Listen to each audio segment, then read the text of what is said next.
The trophy didn't fit in the suitcase because it was too big. Your brain instantly knows that the word "it" refers to the trophy, but early artificial intelligence algorithms crashed into a wall trying to resolve that simple pronoun.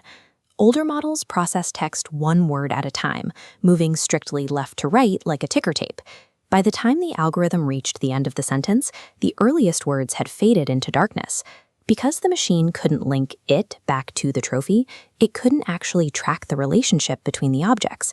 It was essentially reading in a vacuum, making it impossible for the AI to follow a complex request, like a shopping list where every item has its own specific set of constraints. To actually comprehend language, engineers had to scrap the linear ticker tape approach. They needed a mechanism that allowed the machine to look at all the words simultaneously. They called it attention. Attention treats a sentence like an open room. Instead of standing in a single file line, every word is actively examining every other word at the exact same time. Let's look at the ambiguous word "it."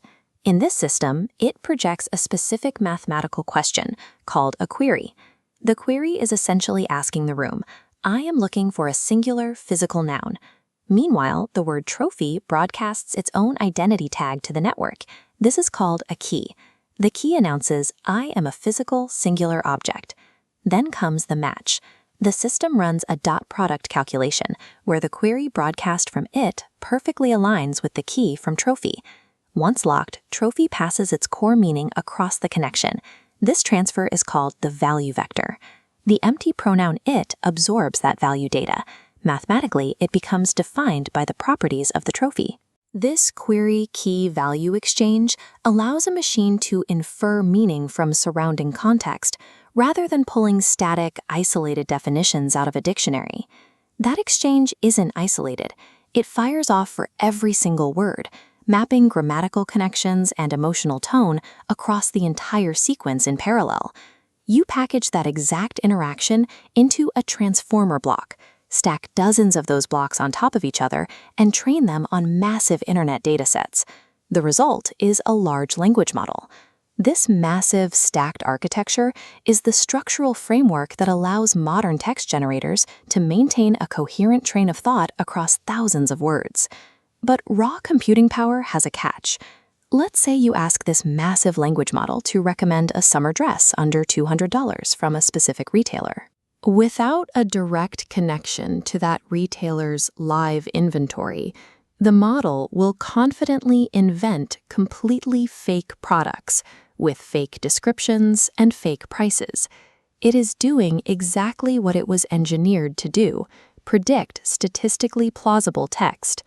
It doesn't know what the retailer actually sells, so it hallucinates a highly convincing average of what a product description should look like. Conversational fluency does not guarantee factual accuracy.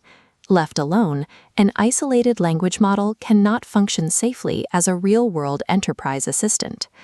The engineering solution to hallucination is a deployment pattern called Retrieval Augmented Generation, or RAG. It starts with a retrieval phase. Before the AI even attempts to answer your request, a separate search mechanism dives into the company's verified database and pulls the actual product rows that match your description. Then comes the augmentation phase. Those exact database rows are injected directly into the AI's prompt window. The system explicitly instructs the attention mechanism to focus strictly on those provided facts.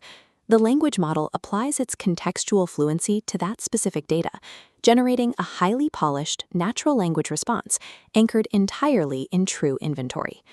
Fixing AI's amnesia with the attention mechanism gave machines the ability to understand context. Combining that fluency with the strict factual boundaries of RAG turned them into the reliable digital tools we use today.